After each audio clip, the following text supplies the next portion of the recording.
Good evening once again. Welcome to the business news segment on News360, and my name is Martin Esiedudati. To the details now. And inflation for the month of March 2016 was 19.2%, up by 0.7% from the 18.5% recorded in February. The government statistician Dr. Philomena Nyako attributed the increase to transport, housing, water, electricity and fuel as the main price drivers. Inflation for food items in March was 8.3%, same as February. Non-food inflation in March was 25.7%, as against 24.5% in February. According to government statistician Dr. Philomena Nyako, the non-food inflation was 3 times higher than that of the food inflation. That has been the trend. Food is always cheaper than in the non-food items. Imported items, some were already within. So when the change comes, it takes time to reflect on the price. In March, the inflation for imported goods was 18.4%, a 0.1% increase from February. Locally produced goods recorded an inflation rate of 19.6% in March, as against 18.6% in February. Government statistician Dr. Philomena Nyako explains why the inflation rate for locally produced goods was higher in March. You know, there were increases in transport fares. That happened in the March prices. The transport fares were increased by 15%. Upward movements in the prices of goods and services most directly affect fixed income earners. The amount of interest paid by a borrower to a lender is determined by the monetary policy rate. In general, as interest rates are lowered, more people are able to borrow money, resulting in increased spending, causing the economy to grow. On the other hand, as interest rates are increased, consumers tend to have less money to spend. With less spending, the economy slows down. Meanwhile, government statistician Dr. Philomena Nyako has given a hint on her retirement as she turns 60 on May 11. Government has already started the hunt for her replacement. Philomena Nyako is a trained demographer and statistician. She served as the Deputy Government Statistician for Operations from August 2010 to January 2012. Before joining the service in August 2010, she was a senior lecturer at the University of Ghana. In January 2012, when Dr. Grace Bediako was asked to proceed on leave, Dr. Nyako was made to act as the government statistician and was subsequently confirmed. The current government statistician nears her retirement, and government has already advertised the position. I'm going on retirement.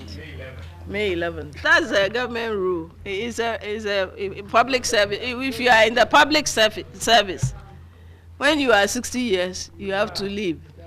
You automatically have to leave. I don't have to ask for the contract. With some deputies working under her, will government outsource or pick someone from within the Ghana Statistical Service? It has to be advertised so both the internal people and the external people can apply. So we give a chance to everybody. Dr. Nyako says the choice of a successor is beyond her. Congratulations to her, and we wish her well in her other endeavors if she does retire. On to some other business stories tonight. Anglogold Ashanti has expressed concern over continued activities of illegal miners at the Obuasi mine. Managing Director and General Manager Eric Subonting lamented the activities of illegal miners has led to the destruction of some critical infrastructure serving the mine and surrounding communities. Our hopes were temporarily raised when we learned that His Excellency the President had directed the return of the highly regarded Ghana Army to the Obuasi mine. However, law and order is yet to be restored at Obuasi. We understand the military received an instruction to pull back to guard only certain limited parts of the infrastructure. To this day, the illegal miners continue to operate with impunity on the richest parts of the ore body. We are at a loss to understand how a clear directive has been ignored. This has had the effect of compromising the safety and security of the mine's resources and workforce, as well as the viability of the Obuasi mine. We fear serious and lasting consequences if the situation is allowed to continue.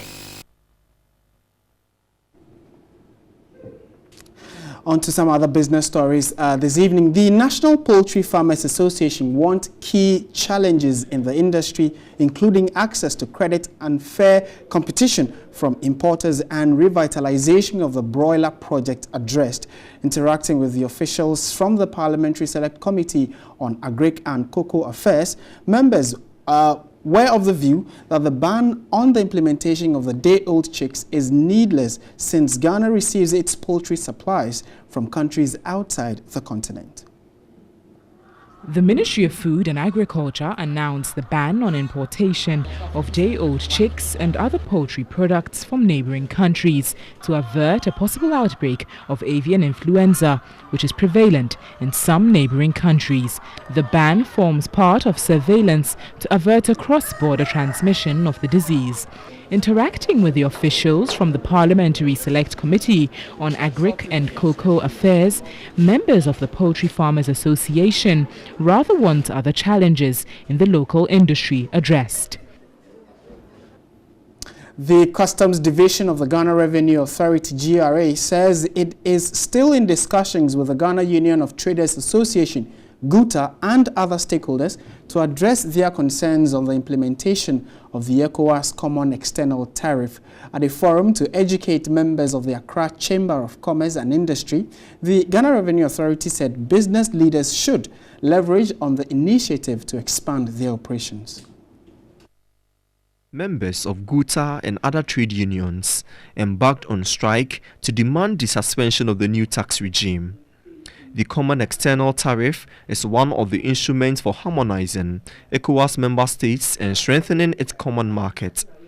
Effective February 1, 2016, the new tax regime replaced the harmonized system and Customs Tariff Schedules 2012. The law is composed of 4 tariff rates of custom duty, namely 0% for essential social goods, 5% for goods of primary necessity, raw materials and specific inputs, 10% for intermediate goods, and 20% for final consumption goods. The whole thing is the interest of the community in Ghana. As I always say, we are engaging GUTA to let us all understand the position the community is taking, and so that we will look at it vis-a-vis what is going to be the benefits. So it's not a question that is being imposed. So the appeal is that it's not like an imposition on GUTA. No, it's a JoJo issue. According to the GRA, it will continue to educate stakeholders on key aspects of the law and how they can take advantage of the ECOWAS market. The president of the Ghana Chamber of Commerce and Industry, Dr. Nana Appiah Duncan Wassel I, said members of the association are committed to make the most of the opportunities in the sub-region.